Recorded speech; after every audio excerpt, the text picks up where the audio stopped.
Odak noktasından merhaba değerli izleyenler. Geride bıraktığımız yurtta ve dünyada haberleri, gelişmeleri aktardığımız haber bülteninin ardından şimdi odak noktasında yine Kıbrıs sorunu ve bölgede yaşanan gelişmeleri ve enerji konusuyla yine bu ülkelerin bölgede aktör ülkelerin oynadıkları rolü ve bunun Kıbrıs sorununa etkilerini ya da muhtemel etkilerini masaya yatıracağız. Çok değerli bir konuğumuz var. Doğu Akdeniz Üniversitesi Akademik İşlerden sorumlu Rektör Yardımcısı Profesör Doktor Sayın Ahmet Sözen'le beraberiz. Efendim hoş geldiniz. Hoş bulduk Mert Bey. Öncelikle yeni göreviniz hayırlı olsun. Uzun bir süre oldu program yapmayalı sizinle. Kolay gelsin diyelim size. Teşekkür ederim. Pek çok gelişme yaşanıyor aslında Kıbrıs sorununu da ilgilendirebilecek ama aslında son olarak daha yukarıdan, daha geniş çerçeveden bakmak gerekirse Rusya ve Batı bloğu arasında yaşanan gerginliğin bölge ülkelerine önemli bir etkisi olduğunu ya da olabileceğini görüyoruz. Özellikle Türkiye ve Rusya yakınlaşması Avrupa Birliği'ni rahatsız etmiş durumda. Muhtemelen bu yakınlaşmanın Kıbrıs sorununa çeşitli etkileri de olacaktır. Zira Avrupa Birliği güneyde içine İsrail'i, Kıbrıs'ı, Yunanistan'ı ve İtalya'yı da alan bir güney koridoru, enerji nakil koridorunu gündemine alıyor bu sıralarda. Biz Kıbrıs'ta barışla beraber bölgedeki hidrokarbon rezervlerinden çıkacak olan enerjinin Türkiye üzerinden Avrupa'ya ulaşmasını konuşurken Avrupa Birliği ise şu anda farklı bir gündemle takip ediyor gelişmeleri ve mesaj vermeye çalışıyor. Nasıl yorumlarsınız efendim konjektürü? Bir yerde soğuk savaşın, eski soğuk savaşın yeni bir versiyonuyla bölgemizde soğuk savaş türüne benzer bir tansiyon artması görüyoruz. Bunun bir tarafında Rusya var, diğer bir tarafında ise klasik anlamda Batı bloğu dediğimiz işte Avrupa Birliği ülkeleri ve Amerika Birleşik Devletleri. Ve tabii aslında bu bloğun içinde Soğuk Savaş döneminde de Türkiye'de var. Ancak Avrupa Birliği ile Türkiye ilişkileri son dönemde, son yıllarda işte belki işte 2005-2006'lardan beridir. Neredeyse işte 8-9 yıl oluyor. Tam bir salyangoz hızıyla ilerliyor biliyorsunuz. O yüzden de Türkiye bir şekilde aslında Avrupa Birliği blokunun içinde pek rağbet görmeyen bir ülke oldu son yıllarda fiilen. Yani her ne kadar da Amerika Birleşik Devletleri ile olan Türkiye'nin ilişkileri ağır aksakta gitse yine iki müttefik ülke olarak devam etse de Avrupa Birliği ile olan ilişkiler Türkiye'nin maalesef iyi bir yere gitmiyordu. Şimdi bu denklemin içinde ise soğuk savaş formatına uymayacak bir şekilde Türkiye'nin Rusya ile yakınlaşmasını görüyoruz. Eğer Türkiye tam tersine biraz önce bahsettiğimiz bu blokun içinde olsaydı aslında daha klasik bir soğuk savaşın tekerrür ettiğini belki söyleyebilirdik bu bölgede ama Türkiye-Rusya yakınlaşması son dönemde bence çok enteresan. Bunun sonucunda farklı olaylar tetiklenebilir diye düşünüyorum. Bir tanesi artan Türkiye-Rusya yakınlaşmasından dolayı Rusya ile Güney Kıbrıs arasındaki ilişkiler tam olumsuz demeyeyim ama belki eskisi kadar yakın bir şekilde gitmeyebilir. Biliyorsunuz Putin'in iş adamlarına çağrısı da var. Geriye dönün diye. Evet, hani sizin şeylerinizi de, borçlarınızı vesaire, vergi borçlarınızı vesaire de şey yaparız, affederiz vesaire şeklinde. Belki hani bir miktar Rus kapitalinin Kıbrıs'tan çıkıp Rusya'ya geri döndüğünü görebiliriz.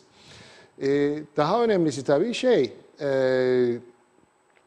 Avrupa Birliği ile Türkiye arasındaki ilişkiler ister istemez etkilenecektir. Bir yerde aslında Avrupa Birliği'nin içindeki önemli ülkeler, yani Türkiye'nin stratejik önemini kavramış ülkeler, belki de daha aktif bir şekilde Türkiye-Avrupa Birliği yakınlaşmasını gündeme getirecektir. Ve aslında Avrupa Birliği'nin son 8-9 yıldır çok da isabetli politikalar izlemediğini, yani Türkiye'yi AB'ye yakınlaştırma konusunda çok da iyi politikalar izlemediği şekliyle bir tezahürü görebiliriz. Fakat tabii şu anda çok flu, her şey çok flu. Belki Rusya'nın aldığı bir kararla biliyorsunuz boru hattını, doğalgaz boru hattını, Avrupa'ya ulaşacak olan boru hattını Bulgaristan yerine Türkiye üzerinden göndermesi de farklı olayları tetikleyecektir. Bu aslında Yunanistan sınırına yakın bir yerde biliyorsunuz bu bağlantı yapılacağı söyleniyor. Bir yerde aslında belki de Türkiye-Yunanistan arasındaki ilişkileri de, yani enerjiyle bağlantı ilişkileri de belki de hiç tahmin etmediğimiz bir şekilde çok daha pozitif bir yere de çekebilir. Yani Türk-Yunan ilişkilerinde enerji bağlamında çok daha pozitif ilişkiler belki önümüzdeki dönemlerde yaşayacağız. Bütün bunların da tabii ki Kıbrıs'taki bizim bu küçücük problemimize de muhakkak bir etkisi olacaktır. Ama şu anda tam nasıl bir yansıması olacak bunu kestirmek hayli zor diye düşünüyorum. Çünkü şu anda bütün olaylar çok flu, çok net değil. Farklı olayları tetikleyebilir.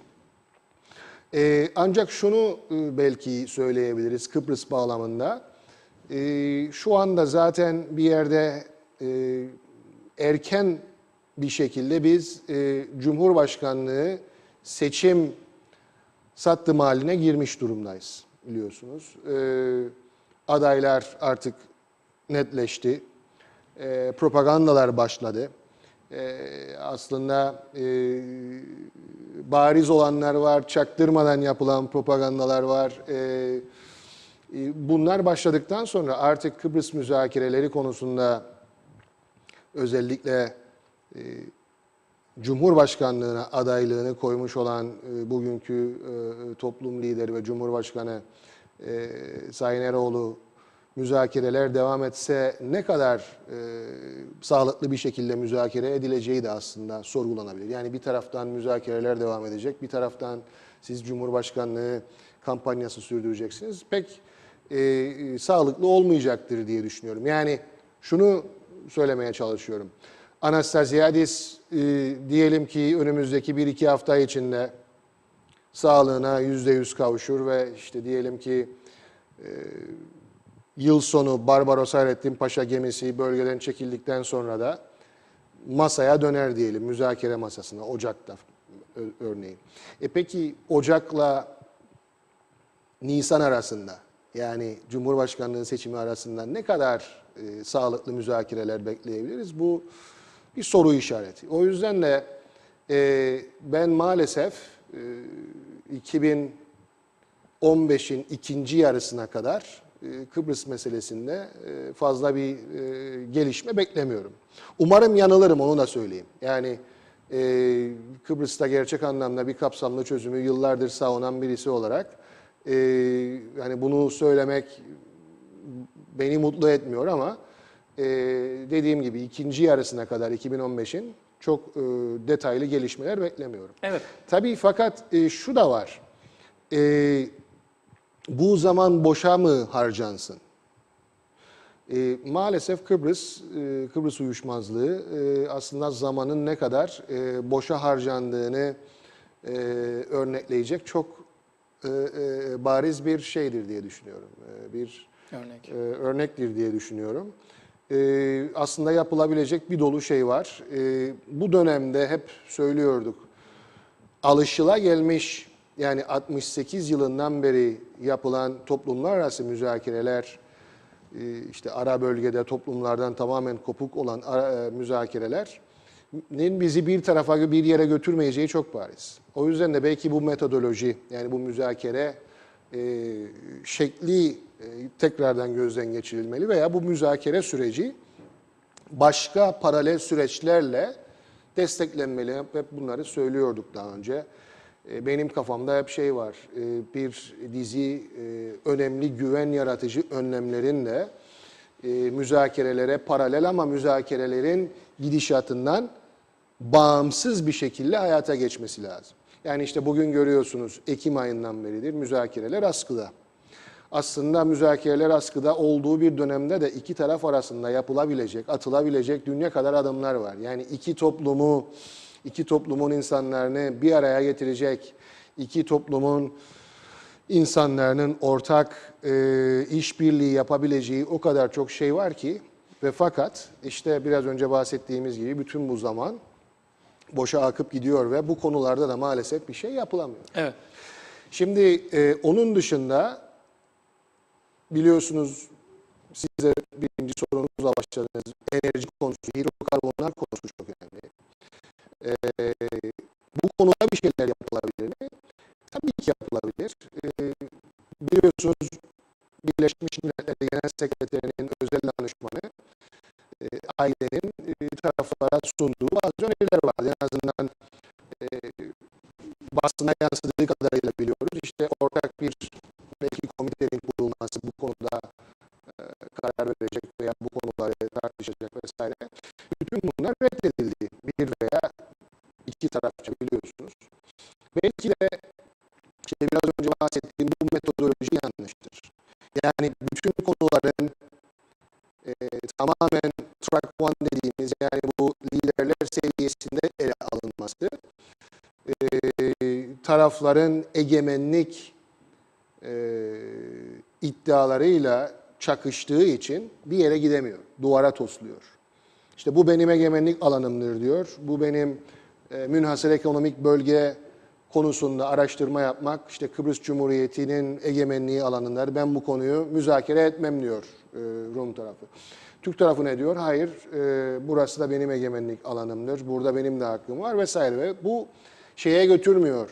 Bir tarafa yani yaratıcı bir şekilde problemlerin çözülmesi yönüne götürmüyor. Belki de bu konular yani tarafların tartışamadığı egemenlik probleminden dolayı tarafların tartışamadığı konuları belki de farklı ortamlarda tartışmak lazım. Mesela benim aklıma ilk gelen biliyorsunuz gelişmiş ülkelerde think tanklar var. Yani düşünce kuruluşları. Bu düşünce kuruluşları resmi tarafları, resmi hükümetleri temsil eden kuruluşlar değil. Ama biliniyor ki her ülkede de resmi taraflara yani bir cumhurbaşkanlığına veya bir işte başbakanlığa yakın biliyorsunuz şeyler var. Düşünce kuruluşları var. Örneğin mesela Türkiye'de SETA Vakfı var biliyorsunuz. Evet. AKP'ye yakın vesaire. Şimdi buralarda bunları yani bu düşünce kuruluşlarını belki devreye sokup işte Yunanistan'dan, Türkiye'den, Kıbrıs'tan, işte diyelim ki Amerika'dan, Avrupa Birliği'ndeki diyelim ki Belçika'dan ve bölgeden özellikle bu doğalgazı olan diyelim ki Lübnan gibi, İsrail gibi, Filistin gibi yerlerden bütün bu yerlerde biliyorsunuz düşünce kuruluşları var. Bir kısmı da hükümetlere yakındır. Ama hükümetleri temsil etmedikleri için bu konuları aslında rahat tartışabilirler. Belki buralarda bunları devreye sokarak bu konular tartışılabilir ve belki buralardan yaratıcı çözümler çıkabilir. Yani Doğu Akdeniz'deki hidrokarbonlar konusunu biz en doğru şekilde nasıl ele alabiliriz ki bütün bu bölgedeki ülkelere faydalı olsun? Dediğim gibi yani resmi temsilciler bu konuları konuşamıyor biliyorsun. Mesela İsrail ile Filistinliler resmen bu konuları konuşamıyor. Ama siz bu konuları belki bu düşünce kuruluşları seviyesinde belki tartıştırabilirsiniz ve buradan belki yaratıcı sonuçlar çıkabilir. Bu süreçte aslında yani müzakerelerin bir yere gitmediği süreçte belki bu şekilde bazı yaratıcı fikirler tartışılabilir ki müzakereler başlar başlamaz hani önümüzde bir menü olsun. Tamamen sıfırdan tekrar başlamayalım diye düşünüyorum. Belki bu işte bu boş zamanın daha iyi nasıl değerlendirilebileceği konusunda kendimce yaptığım bir çıkarsamadır. Alternatif çözümler de en azından seslendirilmeye, dillendirilmeye geliyor. Özellikle düşünce kuruluşları, kriz grubu, uluslararası kriz Evet. grubunun yaptığı değerlendirmeler var. Bazı akademisyenler gerek Yunanistan'dan gerek Türkiye ve bazı ülkelerden. Tabii bu Türkiye ve Kıbrıs Türk tarafının dışından gelince bu tür söylemler daha çok dikkate alınıyor.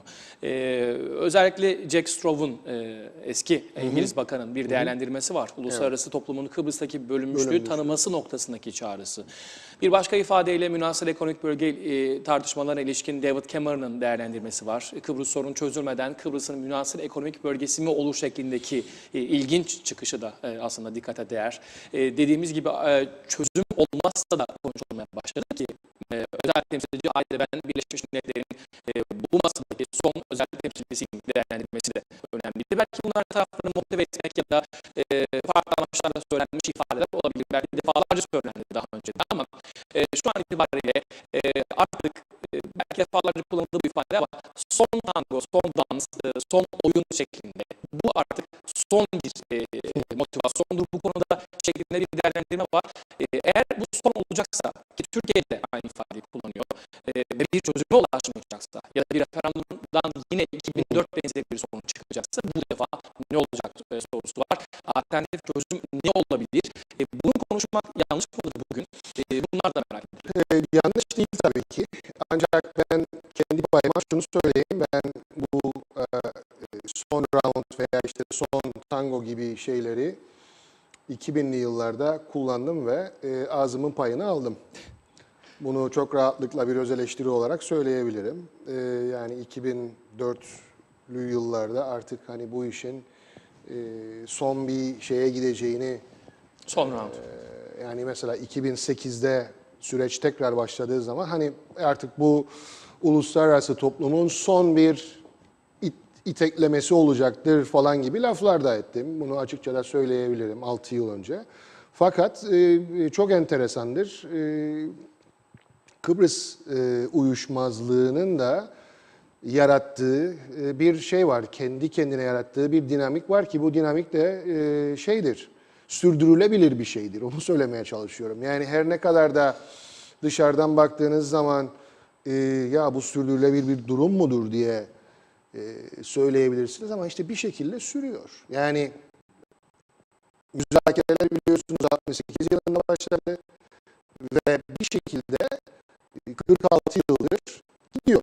Çözülmeden de bir şeyler olabiliyor. Biraz önce bahsettiğiniz Jack Straw'un ettiği sözler gibi veya işte kriz grubunun vesaire bunların bir kısmı veya Cameron'un sözleri bir kısmı işte alışılagelmiş, yıllardır duyduğumuz tabiri caizse bir sünnetçi korkusu vermektir. Hani taraflara. Ama bunu yıllardır yapıyoruz zaten şeyler. Uluslararası. Yani ölümü gösterip sıkmaya razı etmeyin. Ben 90'lı yılları da hatırlıyorum. O zamanlarda Kıbrıs konusunda yine araştırma yapan, işte master doktora yapan birisiydim. Yine benzer uluslararası aktörlerden şeyler duyuyorduk. Yani işte bu uluslararası toplumun son bir iteklemesi olacak. Bu defa da olmazsa alternatif çözümler masaya gelecek falan gibi ifadeleri duyuyordum. Size şöyle bir de sır vereyim. Bu artık ne kadar sırdır bilmiyorum bu stüdyolarda ama bundan bir yıl kadar önce Uluslararası Kriz Grubu'nun başındaki yani Kıbrıs Masası Başkanı olan Hugh Pope benim arkadaşımdır. Beni aradı ve bana şey dedi. Bizim biliyorsunuz 2009-2013 arası Kıbrıs'ın iki tarafında yaptığımız kamuoyu araştırmaları vardı. Siz de yakından biliyorsunuz. Evet, Kıbrıs 2015 grubunun.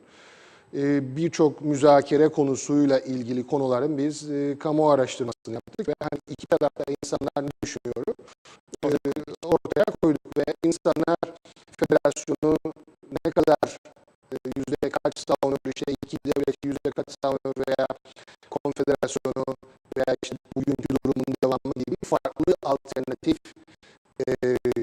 çözümleri de hep test ettik. 2009'dan 2013'e kadar yaptığımız kamu araştırmalarında. Arkadaşım bir benden şey istedi. Ya işte bölünmeyi ve iki devletli çözümü destekleyen kamuoyu sonuçları var mı? Varsa bana gönder.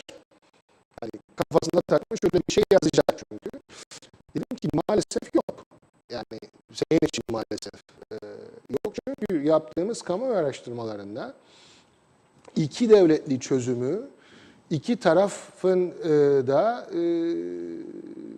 kabul etmesinin çok zor olduğunu görüyoruz. Türk tarafının birinci tercihidir iki devletli çözüm, o da var. Evet. Ama Rum tarafında iki devletli çözümü bugün itibarıyla kabul edebilecek bir çoğunluk yok. Diyebilirsiniz ki kamuoyu çok önemli değil. Belki de bunu bir liderin yapması lazım ama bugün Güney Kıbrıs'ta iki devletli çözümü müzakere edecek cesarette bir siyasi parti lideri de yoktur diye düşünüyorum. Bunu bugünkü aritmetik içinde halkına satabilecek bir kişinin olduğunu düşünmüyorum. İstese bile bunu İstese yapması bile biraz bunun zor. zor olduğunu düşünüyorum. Çünkü Anastasiadis'in üzerindeki baskıları da görüyoruz. Özellikle Tabii. nasıl bir lider olduğunu biliyorduk. o yüzden de maalesef, bir kısmı için maalesef, bütün bu alternatif çözüm şeylerine baktığımız zaman, yaptığımız kamuoyu araştırmalarında, iki bölgeli, iki toplumlu federasyon sadece bu alternatif, Kabul iki ediyoruz. toplumca bir yine 2004 benzeri bir iki tarafta aynı anda yapılabilecek bir referandumdan çıkma şansı olan tek alternatif şu anda bir federasyon görünüyor. 2004 yılı Bu öncesi işte de yani benzer. %25-30 civarında her iki taraftan bunu reddeden insanlar var. Ne olursa olsun bir federasyonu asla istemeyen. Ama onun dışındaki insanlar, yani %70'e yakın her iki tarafta bunun ya çok gerekli olduğunu ya da tolere edilebilir bir çözüm olduğunu en azından söylüyorlar. Ama iki devletli bir çözüm veya Kıbrıslı Türklerin tamamen bir azınlık olacakları bir üniter devlet iki tarafça da en azından bir tarafça elinin tersiyle muhakkak reddediliyor. O yüzden de iki tarafın kabul edebileceği çözüm alternatiflerine baktığınız zaman burada çok kısır bir şey var. Seçenek var önümüzde. O da bir Federasyon. federasyon İki kesimli federasyon. Evet. 2004 referandumu öncesi de bu masaya yatırılmış. Zaten 68'den beri süren görüşmeler Evet. hep bu temel üzerinde ilerlemiş ama son hali, en modern hali diyelim en azından ya da en kabul edilebilir hali 2004 yılında masaya konuldu. Adanın her iki tarafını tek bir oylamaya katılan tek bir kesim olarak düşündüğümüzde oylamaya katılanların büyük çoğunluğu hayır dedi. Yani hayır diyenleri bir araya getirdiğinizde gerek Türk tarafından gerek Rum tarafından referanduma katılanların büyük çoğunluğu bu birleşmeye de ki en kabul edilebilir birleşmeye de karşı çıktı. Şimdi Mert Bey, Bugün ne değişti? Bugün aynı referandum olsa sizce sonuçları ne olur? şimdi çok güzel bir soru sordunuz. Bence hani şeytan ayrıntıda gizli diye bir laf vardır biliyorsunuz.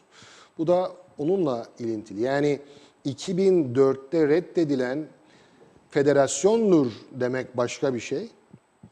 2004'te reddedilen Annan planı isimli bir federasyon versiyonuydu demek farklı bir şey diye düşünüyorum. Bu da şeyle alakalı. Yani o planın ne şekilde ambalajlanıp ne şekilde pazarlandığıyla alakalı bir şeydir diye düşünüyorum. Yani bu bir plan çıkarırsınız diyelim. İki lider bir metin üzerinde anlaşır diyelim. Veya anlaşamaz, en sonunu boşlukları BM doldurur. 2004'te olduğu gibi. Eğer doğru liderlik bunu doğru bir şekilde ambalajlayıp doğru bir şekilde pazarlarsa, bugün baktığımızda biz şu soruyu da sorduk. Yarın bir referandum olsa iki bölgeli, iki toplumlu çözüme nasıl oy verirsiniz diye sorduğumuzda %50 her iki tarafta da ortadadır. Evet derim diyenler %10-20 arası, hayır kesinlikle diyenler %20 civarındadır ama büyük bir çoğunluk ortadadır. Yani şunu diyebilir Bu miyiz? da Lider etkisi çok önemli. Hem lider etkisi hem de o anlaşmanın içeriği bir ne olacaktır? Spesifik olarak diyelim ki yönetim ne şekilde olacak? Güç paylaşımında diyelim ki işte bir parlamento aritmetiği demografisi nasıl olacaktır? 2 kameralı mı yoksa bir kameralı mı bir parlamento olacak, yani üst mesela senato ve işte temsilciler meclisi gibi. Diyelim ki hükümet aritmetiği ne olacaktır? Yüzde kaç Rum, yüzde kaç Türk olacak vesaire, veya rotasyonel yani dönüşümlü başkanlık vesaire. Şimdi bunlar içerik önemli. 2 bölgelilik nasıl tanımlanacak mesela? Kotalar olacak mı? Mülkiyet ve ne derler? İkamet hakkı, 2 tarafta da kısıtlanma vesaire olacak mı vesaire. Bütün bunlar önemli. Bütün bunlarla beraber bütün bunların, yani anlaşmanın içeriğinin halka nasıl, pazarlama kelimesini çok sevmiyorum ama yetişip bugün onu kullandım. Halka nasıl pazarlanacak? Halka nasıl anlatılacak? Farklı aktörler bunu halka nasıl söyleyecek? Çünkü günün sonunda siz avaraj bir insandan diyelim, sokaktaki bir vatandaştan, Ayşe teyzeden, Maria'dan, Hasan'dan, Yorgo'dan bu anlaşmanın hepsini okuyup özümsemesini bekleyemezsiniz. Anlam planı döneminde bile biliyorsunuz, yapılan araştırmalara baktığınızda toplumun %5 civarı ancak okumuştu bütün planı. O yüzden de insanlar bu gibi durumlarda, referandum gibi vesaire gibi durumlarda bilgilerini diğer kişilerden alır. Diğer kişiler kimdir? İşte Cumhurbaşkanı'dır, en yetkin kişi olarak, çünkü müzakereleri yürüten kişidir. Artı siyasi partilerden vesaire, diğer temsilci, sivil toplum örgütlerinin veya medyadan çok önemli. Yani mesela diyelim ki 2 lider bir metin üzerinde anlaştı mı, anlaşırsa diyelim ileride, sizin gazeteniz ve televizyonunuz bunu nasıl verecek? Veya sağdaki bir radyo veya gazete veya bir medya kuruluşu bunu nasıl verecek? Soldaki nasıl verecek? Yani propaganda kısmı da önemli. Tabii çok önemli. Bakın yani o zaman en azından 2004 için 2004'te Papadopoulos çıkıp o meşhur balkon konuşmasını yapmasaydı ve diyelim ki mesela ondan önceki lider Kleridis, ki biliyorsunuz şöyle bir açıklamada bulundu. Keşke ölseydim de Kıbrıs Rumların hayır demesini görmeseydim. Şimdi büyük ihtimalle Kleridis başta olsaydı ve o konuşmayı Kleridis yapsaydı şunu söyleyecekti büyük ihtimalle. İşte sayın halkım, 68'den 2004'e kadar müzakereleri yürüttük ve geldiğimiz nokta budur. Bu belki de bizim arzuladığımız ideal çözüm değildir ama var olan durumda bu elde edebileceğimiz en iyi çözümdür. Artık yeni bir dönem başlıyor ve cesurca, işte korkusuzca bu döneme hep beraber girelim gibi bir mesaj verecekti tahminim benim. Ve o mesajdan sonra tahmin ediyorum en azından %50'nin bir miktar üzerindeki Rum halkı bunu alıp referandumda daha farklı oy kullanacaktı. Ama çıkıp bir lider bu bir emperyalist plandır ki kendi aslında onu hazırladı ve oraya getirdi. Ve buna bir güçlü hayır verin dediği zaman ve hani gözlerinden de birkaç yaş aktığı zaman çok farklı bir tablo ortaya çıkıyor. Kilisenin de çok etkili olduğunu biliyoruz. Hem içerik çok önemli Mert Bey ama içeriğin dışında onun nasıl yansıtıldığı da çok önemli. Ben size şunu çok rahatlıkla söyleyebilirim. Yani yarın öbür gün diyelim ki işte önümüzdeki yıl içinde bir metin tekrar ortaya çıkarsa bunun anlam planından böyle çok fersah farklı olabileceğini düşünmüyorum açıkçası. Şu olabilir, bir diyelim ki yürütmede biliyorsunuz orada bir başkanlık sistemi vardı. 6 tane üyesi vardı başkanlık konseyinin vesaire. Belki başkanlık konseyi değil de daha klasik başkanlığa yakın bir sistem olacaktır ama hani o yüzdeliklerde veya prensiplerde çok böyle aşırı oynamaların olabileceğini ben düşünmüyorum açıkçası. Peki şuna bakmak gerekiyor. Şimdi Türk tarafının evet dediğini, her türlü propagandaya rağmen, en azından evet çıkmasına karşı olarak yapılan propagandaya rağmen büyük bir çoğunluğun Türk tarafında referanduma evet dediğini. Belki Evet. bugün de yine o evet demeye hazır olduğunu söyleyebiliriz. Büyük oranda öyle görünüyor. Öyle görünüyor. Peki Güney için ne değişti bu 10 yıl içerisinde? Yani Güney özellikle yeniden 11 Şubat metni öncesinde verilen mesajları biliyoruz. Bugün yine masaya oturacaksak ve bu süreç bir referanduma gidecekse 2004'ten daha fazla kazanımlar elde ettiğimiz bir anlaşma için referanduma gitmek durumundayız. Bunun taahhüdünü verdi liderler ve Anastasiadis de bunun böyle çıktı yola. Pazarlığa Evet, bu şekilde evet. çıktı. Peki eğer bu durum Annan referandumundan farklı olmayacaksa önümüze gelecek olan yeni bir plan, Evet. Türk tarafının daha fazla tırnak içinde tavizler vermek durumunda olduğu bir plan ortaya gelmeyecekse, peki Rumlara evet demesi için nasıl bir sebep var ortada? 10 yılda ne değişti? Bu işte perspektif meselesi. Yani eğer siz perspektifinizi değiştirebilirseniz sizin baktığınız resim farklı olur. Şimdi ben size bu açıdan bakıyorum. Şuradan da bakabilirdim, şuradan da bakabilirdim. Ve gördüğüm resim farklı olacaktı. İşte ne olabilir? Biraz önce bahsettiğim içerik belki çok değişmeyecek ama ufak tefek bazı kozmetik değişiklikleri o liderlik, yeni liderlik farklı bir şekilde verecektir halkına. Hani halkına şu mesajla çıkmayacaktır.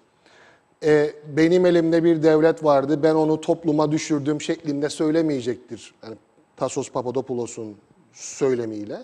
Tam tersine bakın işte şu kadar göçmenim benim geriye dönüyor.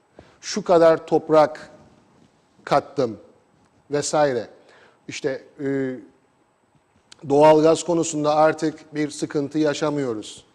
Oturup Yani bardağın dolu tarafını gösteren tabii, bir şey. tabii, Peki siz tabii. Anastasiadis'te bunu görebiliyor musunuz? Ya da bunun işaretlerini sezebiliyor musunuz?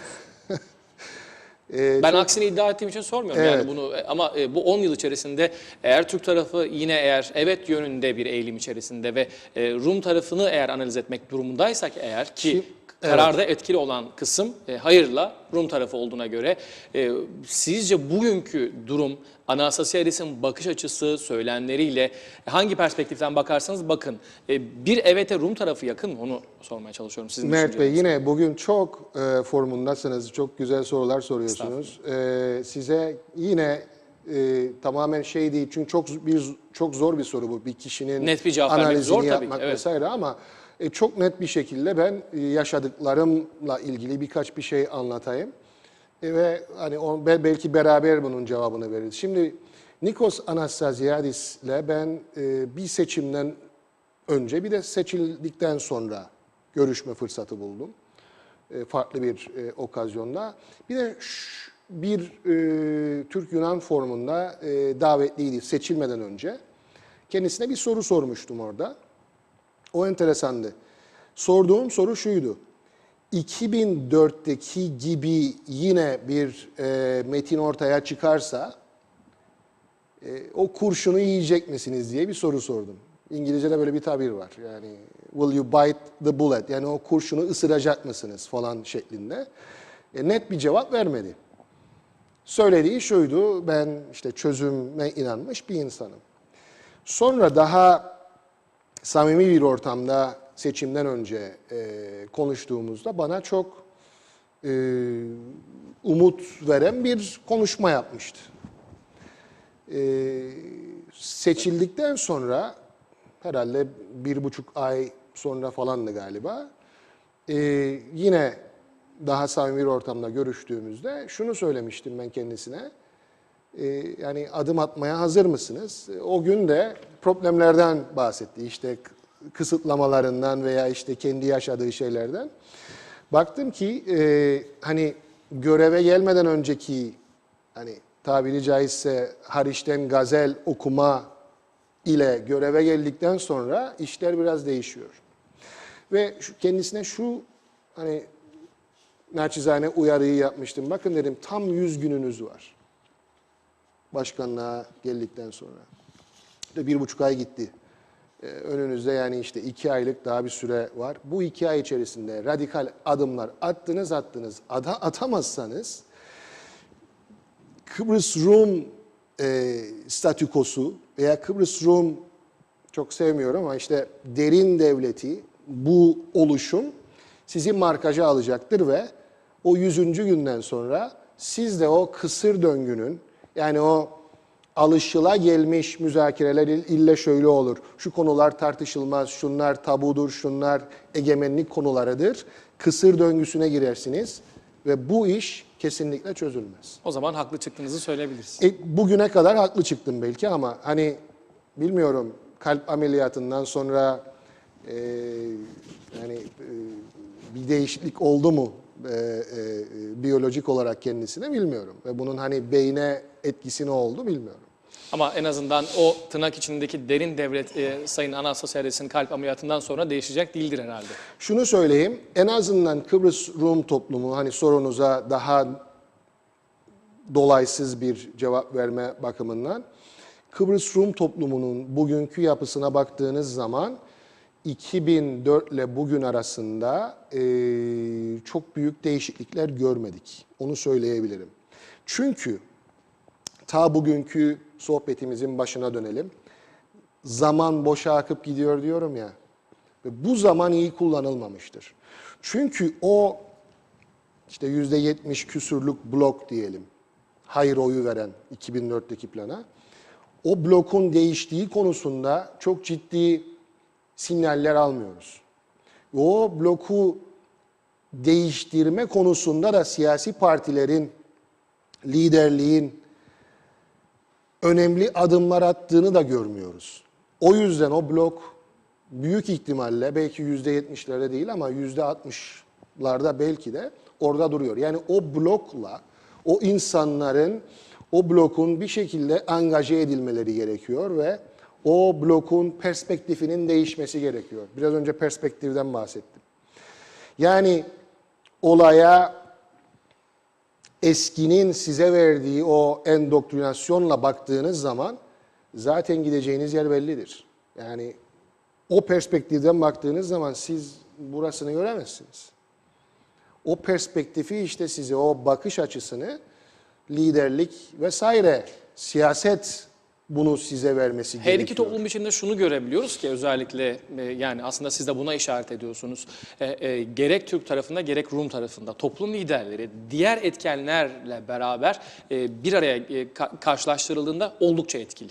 Yani propaganda, söylemler, medyanın etkisi, dışarıdan yapılan söylemler vesaire vesaire. Hiçbir faktör tek başına toplum lideri kadar etkili olmayabilir. Belki de bunu söyleyebiliriz. En azından Rum tarafı için bunu söyleyeyim. Çünkü olabildikçe 2004 referandum için konuşacak olursak Rumların aslında hoşlanabileceği, daha doğrusu onlar için de belki iyi bir çıkış yolu olabilecek bir fırsattı. Ama buna da hayır dedi. İşte Dolayısıyla ama yani bunu bir şekilde mesela diyelim ki bu ekonomik krizin veya bu doğal gazın gerçek anlamda hani Kıbrıs meselesine, doğalgazın özellikle, hani Kıbrıs meselesinin belki de şeyini, maliyetini karşılayacak bir kaynaktır. Ama bu şekliyle sunulmuyor. evet. Bu şekliyle sunulması gerektiğini söyleyen işte diyelim ki Avrupa Birliği olsun, diğer uluslararası aktörler de bunu hoyratça yaptıkları zaman veya işte siz krizdesiniz, Kıbrıs meselesi çözülürse büyüme olacaktır, o yüzden gelin Kıbrıs meselesini çözün gibi söylemler önemlidir ama bu hoyratça yapılırsa şunu algıyı da yaratır. Bakın işte emperyal güçler, dış güçler bizim zafiyetimizi görmüşler ve şu anda kendi istediklerini bize empoze edecekler deyip tam tersine milliyetçi kanadı çok daha katılaştırabilirler. O yüzden de bunlar çok önemlidir. Yani bu perspektifin verilmesi vesaire çok önemlidir diye düşünüyorum. Bir başka konuya Ama devam edelim. yine Buyurun. burada şunu da söyleyeyim. Yani perspektifle alakalı bir şey, baktığınız yerle alakalı bir şey. Mesela bugün biliyorsunuz 180 kilometre civarında bir tane şey var. Bu yeşil hat dediğimiz BM tampon bölgesi doğudan batıya 180 kilometre civarındadır. Ve Lefkoşa'da biliyorsunuz ara bölgede hani işte Litra Palas'ın vesairenin olduğu. Şimdi bu tampon ne anlama geliyor? Tampon nedir? Algı iki şey arasına konur ki iletişim olmasın. İki tane savaşan taraf varsa, iki tane çatışan taraf varsa siz onu ayırırsınız. ve Ateşkesi iletişim sağlarsınız. olmadığı diye Evet. İzole edersiniz birbirlerinden. Evet. bugüne kadar bu ara bölge ne şekilde kullanıldı? Görüşmeler için. İki tarafı ayıran bir perspektifle, değil mi? Peki ya, bunu biz değiştiremez miyiz? Yani iki tarafı birleştiren bir perspektifle bakamaz mıyız? Mesela benim kafamda ara bölgede ne bileyim bir tane koskocaman güneş paneli koyun. Ürettiği enerjiyi iki taraf kullansın. Bu yapılmıyor mu? Zaten görüşmeler olsun yine Tamam, bir bazı görüşmeler şeyler. Evet. oluyor. Onun dışında hani iki tarafın işbirliğinin yapılabileceği bir şey olsun. Ne bileyim bir ortak üniversite olur. Ortak yani bir alan yaratılması ve orada insanların Kesişim bölgesi işbirliği yaratması, yapabilecekleri şey olması lazım diye düşünüyorum. Çok küçük çapta oluyor bunlar. Onu söylemeye çalışıyorum. Ama burada çok daha büyük şeylerin yapılabileceği bir de şey var. Bir space denen İngilizce'de bir alan var. Belki Maraş bu konuda o yüzden bu kadar önemli. Kesinlikle. Çünkü Aynı ara fikirdeyim. bölge belki hani pek çok uygulama Aynı açısından fikirdeyim. uygun Aynı, olmayabilir ama yani Maraş yine çok uygun. BM'nin Evet. yönetimine verdiğiniz zaman bir ara bölge gibi oluyor. Evet. Ve orada siz ortaklaşa kuracağınız belki de yüzlerce ortak iş yaratılabilir ve bu binlerce yeni iş imkanı da sağlayacaktır insanlara. Evet. Ama bu şekilde bakamadık şimdiye kadar maalesef. Evet, bir başka konu aslında yine programımızın başında dile getirmiştik. Gerek Rusya'nın gerekse Yunanistan'ın ve aynı zamanda Türkiye'nin de Kıbrıs'a bakış açısı oldukça net. Ancak ekonomik kaygılar ve ekonomik ilişkiler dolayısıyla Kıbrıs konusunda birbirlerine kılınç çeken ülkeler ya da birbirleriyle kafa kafa karşı karşıya gelen ülkeler kendi ekonomik çıkarları dolayısıyla çok farklı sunumlarda bulunabiliyorlar birbirlerine. Zira Samaras Atina zirvesi öncesinde Davutoğlu'na çağrıda bulundu. Hiçbir konunun iki ülke arasındaki ilişkilerin ve projelerini etkilememesi noktasında bir değerlendirmesi vardı. İnce bir ayrıntıydı belki. Davutoğlu Atina ziyaretinde psikolojik duvarların iki ülke arasında çoktan kalktığının mesajını verdi. Zira Yunanistan, Batı'nın ambargolarıyla nispeten bugünlerde oldukça etkilenen Rus ekonomisi çağrıyı farklı ülkelerle yaptığı ilişkilerde bulmak durumunda. Rusya'nın da Kıbrıs konusundaki tavrı Yunanistan gibi net ama bu ülkeler kendi ekonomik çıkarları doğrultusunda ve konjonktür gereği belki de Türkiye seçeneğini görmezden kesinlikle gelemiyor. Türkiye'nin her alanda varlığı su götürmez bir gerçektir ki önemlidir. İran konusu için de öyle. Bugüne kadar Şer üçgeninin bir bacağını oluşturan İran'la oldukça yakın ilişkiler kurulmaya çalışılıyor. Nükleer görüşmeler adeta Batı tarafından zorlanıyor İran'a rağmen. Süre uzatıldı mesela. Bu çok ilginç bir durumdur. Evet. Aynı durum Saddam Hüseyin için gösterilmemişti. Ama İran için bugün farklı bir kapı zorlanıyor. Evet. Yani ekonomik ilişkiler ve bazı sorunlar noktasındaki ülkelerin tutumları değişmeyebilir ama ekonomik ilişkiler noktasında ülkeler birbirlerine yakınlaşabiliyor. Bugün itibariyle bu perspektiften, bu pencereye baktığımızda Kıbrıs sorunu bundan nemalanamaz mı? Yani kesinlikle Mert Bey, şunu da söyleyeyim. Yalnız tabii ben yaş olarak sizden daha zengin olduğum için şunları hatırlıyorum. 90'lı yılların başlarında Türkiye'den Yunanistan'a giden bazı iş adamları neredeyse taşlanmıştı. O kadar bir gergindi ilişkiler. Bu İmya Kardak'tan sonra daha da beter olmuştu biliyorsunuz. Yani güvenlikleri dahi tehlikedeydi. Fakat ondan sonra bir şeyler oldu. Ve işte buna deprem diplomasisi dendi 90'ların sonrasında vesaire. İki ülke arasındaki ilişkiler gelişmeye başlandı ve 2004'ten sonra da aslında bir psikolojik başka bir duvar daha yıkıldı diye düşünüyorum. O güne kadar Yunanistan hep şunu savunmuştur Kıbrıs konusunda. Kıbrıs hep bir şeydir, ön koşuldur. Yani Kıbrıs meselesi konusunda Türkiye adım atmadan diğer konular kesinlikle ileriye götürülemez gibi bir algı vardı, evet. Bir tabu vardı. 2004'te tabiri caizse Yunanistan Kıbrıs Rumlarına olan diyetini ödemiştir. Bir diyet borcu vardı. O diyet borcu da nereden kaynaklanıyor? İşte tarihten kaynaklanıyor. İşte 60'da Enosis isteyen Rumlara Enosis yerine Kıbrıs Cumhuriyeti'ni vermiştir Yunanistan'ın da yardımlarıyla. İşte 74 yılında Enosis gerçekleşecekken işte Yunanistan bize ihanet etti falan gibi bir şey var Kıbrıs Rumlarında. Yani Yunanlıların üzerine koydukları bir ağır bir diyet, bir yük vardı. Ve hep ne kadar saçma sapan da olsa, ne kadar aşırı da olsa Kıbrıs Rumların isteklerini kayıtsız şartsız yerine getirmiştir Yunanistan bütün uluslararası platformlarda ve Kıbrıs Rumları kayıtsız şartsız desteklemiştir 2004'e kadar. Ve orada diyetini Kıbrıs Rumları belki de şantaj yaparak diğer Avrupa ülkelerine AB'ye sokarak Yunanistan bu diyetini ödemiştir. Ve 2004'ten sonra da Kıbrıs Rumlara şu mesaj verilmiştir Yunanistan tarafından. Artık Kıbrıs meselesi Türkiye ile Yunanistan arasındaki ilişkileri zehirleyecek, negatif etki edecek bir ilişki olmayacaktır. O yüzden de evet biz sizleri uluslararası platformlarda vesaire yine destekleyeceğiz ama biz Kıbrıs'tan bağımsız bir şekilde de Türkiye ile olan ilişkilerimizi geliştireceğiz. Bu mesaj Kıbrıs Rumlara o dönemde verilmiş. 10 yıl oluyor işte. O yüzdendir ki aslında Türkiye ile Yunanistan arasında ilişkiler dediğim gibi bundan 20 sene öncesiyle karşılaştırdığınız zaman bugün muhteşem bir durumdadır. Onu söyleyebilirim.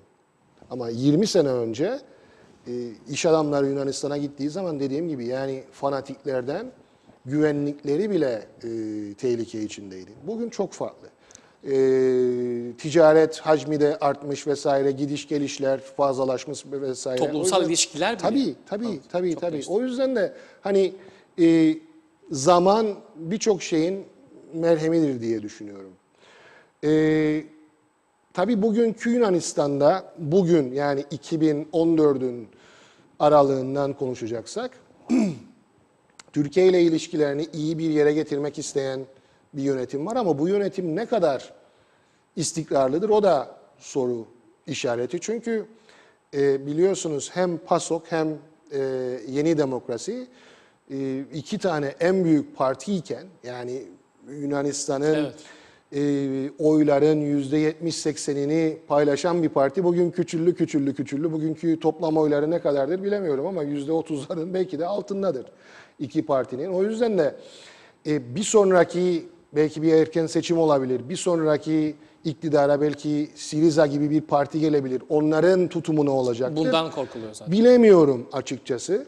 Ancak yani Yunanistan'la Türkiye arasında en azından siyasetin dışındaki ilişkiler de çok yol aldığı, yol kat ettiği için ben oldukça umutluyum.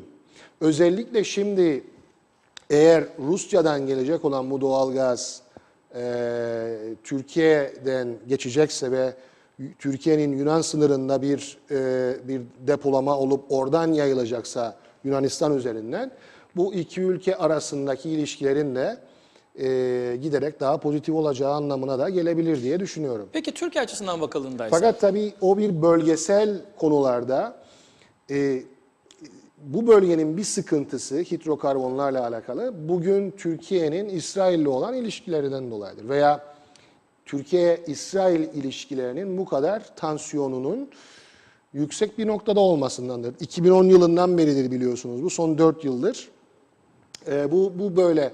Bu yeni dinamikler bölgede işte Rusya'nın Türkiye ile yakınlaşması vesaire bunlar nasıl bir etki edecektir? Şu anda bunu kestirmek çok zor diye düşünüyorum ama belki bunlar veya buna benzer başka olaylar Türkiye ile İsrail'in belki bilmiyorum İsrail'deki bir hükümet değişikliğinden sonra veya Türkiye'deki hükümetin tutumunu bir miktar daha değiştirerek belki bu iki ülke arasındaki ilişkilerin daha fazla normalleşmesi demek. Buradaki bütün bu bölgedeki hidrokarbonlar konusunda yeni bir dinamik anlamına gelir diye düşünüyorum. Evet, önemlidir. Peki Türkiye özellikle Rusya yakınlaşması, ekonomik yakınlaşmasıyla Batı'dan biraz daha uzaklaştı denilebilir mi? Şimdi Batı'dan ne kastettiğinize bağlı. Yani Batı'nın değerlerinden mi kastediyoruz yoksa Batı'nın kurumlarına olan üyelik vesaire mi ki bağlantılıdır da aslında. Evet. Türkiye bugün ya benim ilk izlenimim ve ilk yorumum bu konuda Türkiye kendi çıkarları doğrultusunda bir adım atmıştır Rusya ile olan ilişkisinde. Türkiye Rusya'nın ikinci büyük enerji satın alan ülkesidir. O yüzden de milyarlarca dolarlık bir şey var. Ticaret hacmi var ve diyelim ki Putin şunu diyor, %6 indirim yaptım diyor. Şimdi %6 milyarlarca dolarlık bir alışverişe baktığınız zaman büyük bir rakamdır. Yani ülke, Cari açıkta %6 indirim demek. yani bu parayı başka bir yerde kullanabilir. Artı işte boru hattının Türkiye üzerinden geçmesi. Şimdi bunlar Türkiye için çok önemli. Yani Türk halkı için çok önemli. O yüzden yani burada Türkiye'nin yanlış bir adım attığını ben düşünmüyorum. Bu ille de Türkiye'yi batıdan uzaklaştırır mı? Hayır. Bence belki de yine konuşmamızın ilk başlarında bahsettik. Belki Avrupa Birliği Türkiye gibi önemli bir aktörü son 8 yıldır özellikle nasıl hoyratça kendinden uzaklaştırdığı konusunda tekrar düşünmesi gerekir diye düşünüyorum. Ha bunu lütfen yanlış anlaşılmasın. Bunu hani tek taraflı olarak da söylemiyorum. Yani 2005-6'lardan beri Avrupa Birliği Türkiye'ye göre Türkiye politikasını çok pozitif, Türkiye'yi kucaklayan bir şekilde sürdürmüyor ama bu şey anlamına gelmiyor. Yani Türkiye'deki hükümetlerin de kendi ev ödevlerini yapıyor anlamına gelmiyor.